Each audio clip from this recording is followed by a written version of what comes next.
Hello everyone, welcome to my channel the education connection. आज की video 20 जनवरी 2023 में morning shift में सीडीपी में पूछे गए क्वेश्चन की।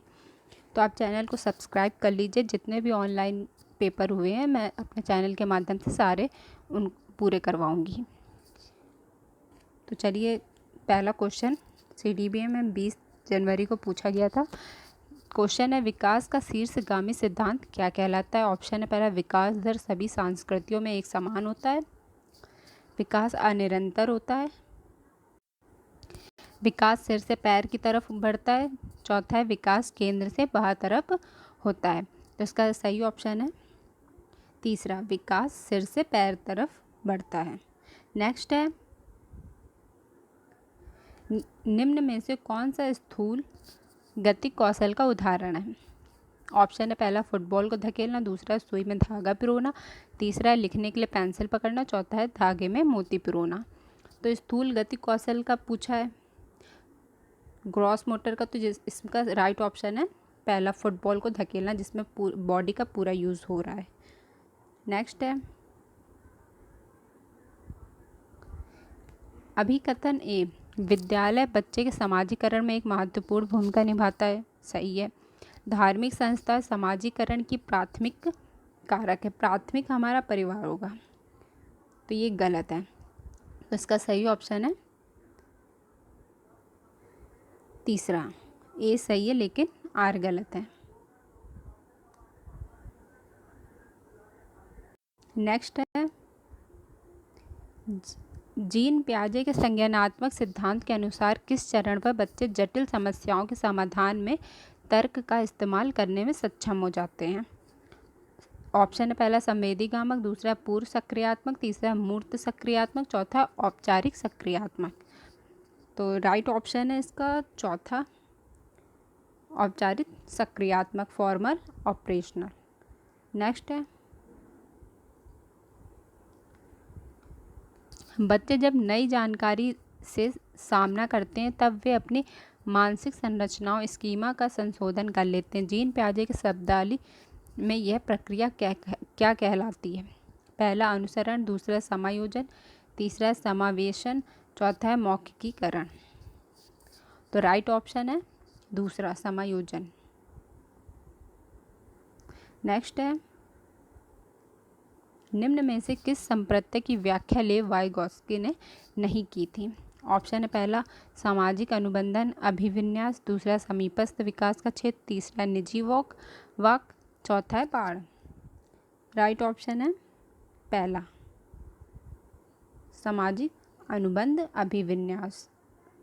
नेक्स्ट है, लेव वाइगोत्स्की के अनुसार डैश हमारी संज्ञानात्मक संरचनाओं और चिंतन प्रक्रियाओं के निर्माण में महत्वपूर्ण भूमिका निभाते हैं। और पहला ऑप्शन है पहला, स्कीमा। दूसरा, सामाजिक संपर्कता। तीसरा, आनुवांशिक प्रवृत्तियाँ। चौथा है अनैच्छिक सहज क्रियाएं। राइट ऑप्शन है पहला, सामाजिक संपर्कता। नेक्स्ट है, लॉरेंस कोलबर्ग के नैतिक विकास के स्तर का सही क्रम है। अब कोलबर्ग के नैतिक विकास के सही स्तर है। ऑप्शन है पहला, पूर्व पारंपरिक, पारंपरिक, उत्तर पारंपरिक। दूसरा है पूर्व पारंपरिक, गैर पारंपरिक, उत्तर पारंपरिक। तीसरा, उत्तर पारंपरिक, पारंपरिक, पूर्व पारंपरिक। चौथा है पारंपरिक, पूर्व पारंपरिक, उत्तर पारंपरिक। राइट ऑप्शन है पहला, कोलबर्ग के नैतिक विकास के स्तर है पूर्व पारंपरिक, पारंपरिक और उत्तर पारंपरिक। नेक्स्ट है,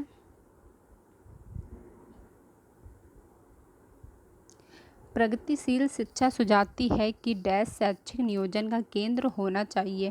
पहला, परीक्षाएं। दूसरा, अध्यापक। तीसरा, माता पिता। चौथा है विद्यार्थी। राइट ऑप्शन है चौथा, विद्यार्थी। प्रगतिशील शिक्षा सुझाती है विद्यार्थी शैक्षिक नियोजन का केंद्र होना चाहिए। नेक्स्ट है,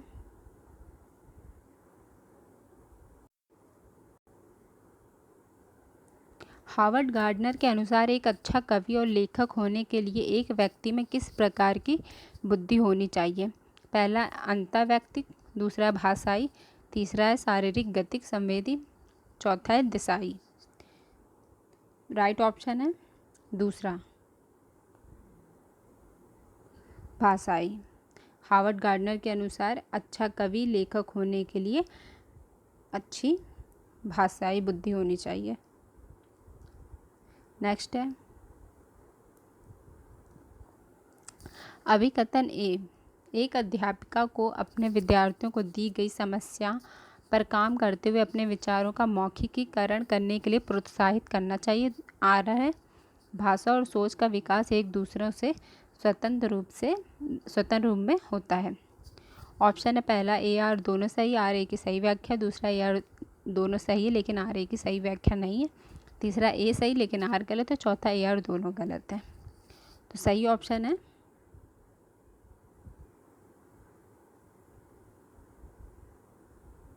तीसरा, ए सही है लेकिन आर गलत। एक अध्यापिका को अपने विद्यार्थियों को दी गई समस्याओं पर काम करते हुए अपने विचार का मौखिकरण करने के लिए प्रोत्साहित करते रहना चाहिए, जो कि सही है। और कारण आर भाषा और सोच का विकास एक दूसरे से स्वतंत्र रूप से होता है, ये गलत है। नेक्स्ट है आपकी कक्षा में जब भी कोई लड़का रोता है तो दूसरे विद्यार्थी उसे यह कहकर चढ़ाते हैं कि लड़कियों की तरह व्यवहार मत करो, लड़के नहीं रोते हैं। उनका यह कथन क्या दर्शाता है? पहला लैंगिक समता, दूसरा है लैंगिक समानता, तीसरा है लैंगिक स्थिरता, चौथा है लैंगिक रूढ़िवादिता। सही ऑप्शन है चौथा, लैंगिक रूढ़िवादिता। नेक्स्ट है विद्यार्थियों की अधिगम शैली चयन में व्यक्तिगत भिन्नताओं को किस नज़रिए से देखना चाहिए? पहला अध्यापन अधिगम प्रक्रिया में बाधा के रूप में, दूसरा विकास प्रक्रिया के एक प्राकृतिक और स्वाभाविक रूप में, तीसरा एक प्रकार के असमान व्यवहार के रूप में, चौथा अभिसारी चिंतन के नतीजे के रूप में। सही ऑप्शन है दूसरा, विद्यार्थियों की अधिगम शैली चयन व्यक्तिगत भिन्नता को किस विकास प्रक्रिया की एक प्राकृतिक एवं स्वाभाविक रूप से नज़रिए से देखता है। नेक्स्ट है अधिगम हेतु मूल्यांकन के संदर्भ में निम्न में से कौन सा स्थल कथन सही नहीं है? नहीं बताना है। तो पहला मूल्यांकन व्यापक होना चाहिए, दूसरा मूल्यांकन सत्य होना चाहिए, तीसरा मूल्यांकन मानकीकृत परीक्षणों द्वारा करना चाहिए, चौथा है विद्यार्थियों द्वारा स्वमूल्यांकन अधिगम हेतु मूल्यांकन का हिस्सा होना चाहिए। तो इसका राइट ऑप्शन है तीसरा, मूल्यांकन व्यापक होना चाहिए, ये भी सही है। मूल्यांकन सत्य होना चाहिए, ये भी सही है।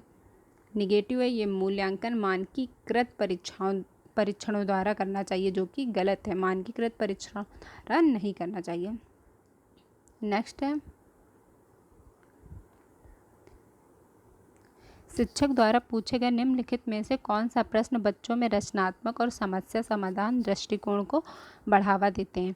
पहला आपका नाम क्या है, दूसरा आप अपने शहर में प्रदूषण कैसे कम कर सकते हो, तीसरा आप कहाँ रहते हो, चौथा भारत को आज़ादी कब मिली। सही ऑप्शन है दूसरा, आप अपने शहर में प्रदूषण कैसे कम कर सकते हैं। ऐसे क्वेश्चन में ये देख लीजिएगा कि किस क्वेश्चन में आपको ज़्यादा चीज़ें एक्सप्लेन करनी है, वो क्वेश्चन सही रहता है, वो ऑप्शन सही रहेगा। तो इसमें आपका नाम क्या है तो ये नहीं सही है। आप कहाँ रहते हैं ये भी वन लाइन आंसर है। भारत की आज़ादी कब मिली ये भी, इसमें आपको एक्सप्लेन करना है ज़्यादा चीज़ें, इसलिए ये सही है। नेक्स्ट है हाशिए पर स्थित समूह में आने वाले विद्यार्थियों के सामाजिक सांस्कृतिक ज्ञान के प्रति किस तरह का दृष्टिकोण होना चाहिए? ऑप्शन है पहला उसे अध्यापन अधिगम प्रक्रिया में अर्थहीन मानना चाहिए, दूसरा उसे मान देना चाहिए और अध्यापन अधिगम प्रक्रिया में शामिल करना चाहिए, तीसरा उसे नकार देना चाहिए और अध्यापन अधिगम प्रक्रिया में शामिल करने से बचना चाहिए, चौथा है उसे दूसरे समूह के विद्यार्थियों द्वारा ग्रहण सामाजिक सांस्कृतिक ज्ञान से कमतर समझना चाहिए। राइट ऑप्शन है दूसरा, उसे मान देना चाहिए और अध्यापन अधिगम प्रक्रिया में शामिल करना चाहिए। नेक्स्ट है, हालांकि स्वालीनता से जूझने वाले विद्यार्थी विशिष्ट क्षेत्रों में चुनौती महसूस करते हैं, फिर भी उनमें समानता डैश का समर्थन होता है। पहला, बारीकी जानकारी पर ध्यान देना। दूसरा, प्रभावशाली संप्रेषण। तीसरा, संज्ञानात्मक नम्यता। चौथा, सामाजिक परिस्थिति को सटीक रूप में से समझना। राइट ऑप्शन है पहला, बारीक जानकारी पर ध्यान देना। नेक्स्ट है, पठन वैकल्प एक डैश है। पहला, विशिष्ट अधिगम कठिनाई। दूसरा है संवेदी क्षति। तीसरा, स्वलीनता क्रम विकार का हिस्सा। चौथा है श्रवणात्मक अशक्तता। राइट ऑप्शन है पहला, विशिष्ट अधिगम कठिनाई, स्पेसिफिक लर्निंग डिफ़िकल्टी, जो पठन वैकल्प में आएगा। नेक्स्ट है, दृष्टिबाधिता से जूझने वाले विद्यार्थियों के समावेशन में निम्न में से कौन सा कारक बाधक बन जाता है। पहला, स्पर्शनीय चित्र, ये सही है। बाधा पूछा है तो इसमें दूसरा है हस्तलिखित नोट्स। तीसरा है ऑडियो टेप का व्याख्यान। चौथा है ब्रेल उभारशील किताबें। तो इसमें ये भी सही है, ये भी सही है, ये भी सही है। अब दृष्टिबाधिता से जूझने वाला जो विद्यार्थी है वो हस्तलिखित नोट्स तो अब देख नहीं सकता, तो निगेटिव इसमें पूछा है बाधक, तो निगेटिव क्वेश्चन ये है। नेक्स्ट है, अवधान न्यूनता अतिक्रियाशीलता विकार ADHD से जूझने वाले विद्यार्थी निम्न में से किस गुण को अक्सर दर्शाते हैं। पहला, उच्च एकाग्रता। दूसरा है आवेगशीलता। तीसरा है कार्य क्षेत्र में व्यवस्थित संगठन। चौथा है लंबे समय तक स्थिर रहने की योग्यता। ऑप्शन सही ऑप्शन है तीसरा, कार्य क्षेत्र में व्यवस्थित संगठन। नेक्स्ट है, अभिकथन ए, अर्थपूर्ण अधिगम हेतु विद्यार्थियों को सक्रिय रूप से ज्ञान सृजन करने के बहुतायता अवसर प्रदान करने चाहिए। कारण आर है, अधिगम ज्ञान के निष्क्रिय अर्जन की प्रक्रिया है। ऑप्शन है पहला AR दोनों सही, RA की सही व्याख्या। दूसरा AR दोनों सही है लेकिन RA की सही व्याख्या नहीं है। तीसरा A सही लेकिन R गलत है। चौथा AR दोनों गलत हैं। तो राइट ऑप्शन है इसका तीसरा, A सही है लेकिन R गलत है। अर्थपूर्ण मीनिंगफुल अधिगम विद्यार्थियों को सक्रिय रूप से ज्ञान सृजन करने में बहुतायता अवसर देता है, बिल्कुल सही है। अधिगम ज्ञान के निष्क्रिय अर्जन की प्रक्रिया है, तो ये तो गलत है। नेक्स्ट है, अधिगम को प्रभावशाली बनाने के लिए विषय वस्तु कैसी होनी चाहिए। पहला, बहुत अमूर्त और जटिल। दूसरा, असंबंधी खंडों में व्यवस्थित प्रस्तुति। तीसरा, विद्यार्थियों के सामाजिक सांस्कृतिक परिवेश में संबंधित। चौथा है अति आसान और अत्यधिक सरल। राइट ऑप्शन है तीसरा, विद्यार्थियों के सामाजिक सांस्कृतिक परिवेश से संबंधित। बच्चा यहाँ से सीखता है तब उसके अधिगम को प्रभावशाली बनने में उसको अच्छा प्रदर्शित करता है। नेक्स्ट है, अपनी खुद की सोच प्रक्रिया पर चिंतन करना क्या कहलाता है। पहला है स्मृतिकरण। दूसरा अभिसंज्ञान। तीसरा अनुकूलन। चौथा आत्मसातकरण। राइट ऑप्शन है दूसरा, अभिसंज्ञान। अपनी खुद की सोच प्रक्रिया पर चिंतन करना अभिसंज्ञान कहलाता है। नेक्स्ट है,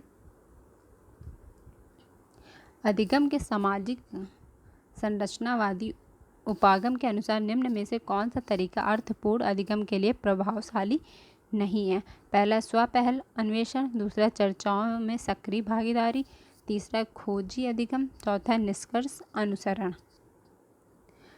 तो इसका निगेटिव पूछा है, तो स्वपहल अन्वेषण ये भी सही है, चर्चाओं में सक्रिय भागीदारी ये भी सही है, खोजी अधिगम ये भी सही है, निष्क्रिय अनुसरण ये नहीं होगा, ये गलत है। राइट ऑप्शन 4 है। नेक्स्ट है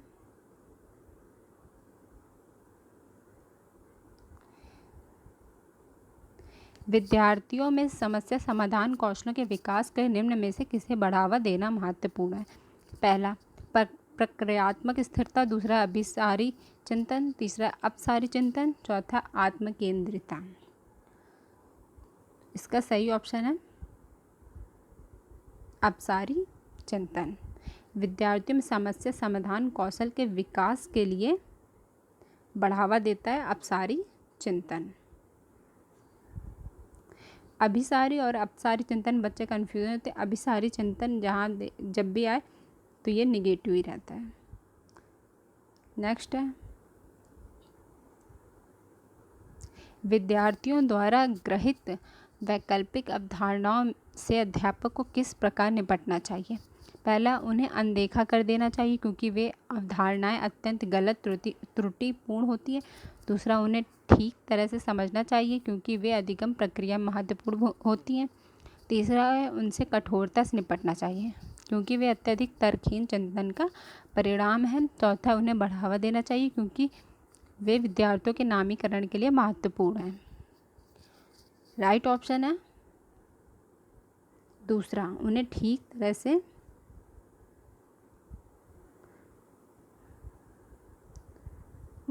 तरह से समझा जाना चाहिए क्योंकि वे अधिगम प्रक्रिया में महत्वपूर्ण भूमिका होती है। नेक्स्ट है विद्यार्थी निम्न में से क्या महसूस करेंगे यदि वे यह विश्वास करने लगे कि उनके प्रयासों का कार्य के परिणाम पर कोई असर नहीं पड़ेगा? पहला है अधिगम आशक्ता, दूसरा है आंतरिक अभिप्रेरणा, तीसरा है गौरव, चौथा है राहत। सही ऑप्शन है पहला अधिगम आशक्ता। नेक्स्ट है निम्न में से कौन सा आंतरिक अभिप्रेरणा का उदाहरण है? पहला ज्ञान प्राप्त करने के लिए चर्चा में भाग लेना, दूसरा है नगद इनाम जीतने के लिए चर्चा में भाग लेना, तीसरा है सहपाठियों को प्रभावित करने के लिए चर्चा में भाग लेना, चौथा है दंड से बचने के लिए चर्चा में भाग लेना। इसका सही ऑप्शन है पहला ज्ञान प्राप्त करने के लिए चर्चा में भाग लेना। नेक्स्ट है एक अध्यापक को अपने अधिगमकर्ताओं में किस प्रकार के लक्ष्यों को बढ़ावा देना चाहिए? पहला है महारत हासिल करने की दिशा में उन्मुख लक्ष्य, दूसरा परिहार उन्मुखी महारत लक्ष्य, तीसरा प्रदर्शन की दिशा में उन्मुख लक्ष्य, चौथा परिहार उन्मुखी प्रदर्शन लक्ष्य। राइट ऑप्शन है इसका पहला महारत हासिल करने की दिशा में उन्मुख लक्ष्य। नेक्स्ट है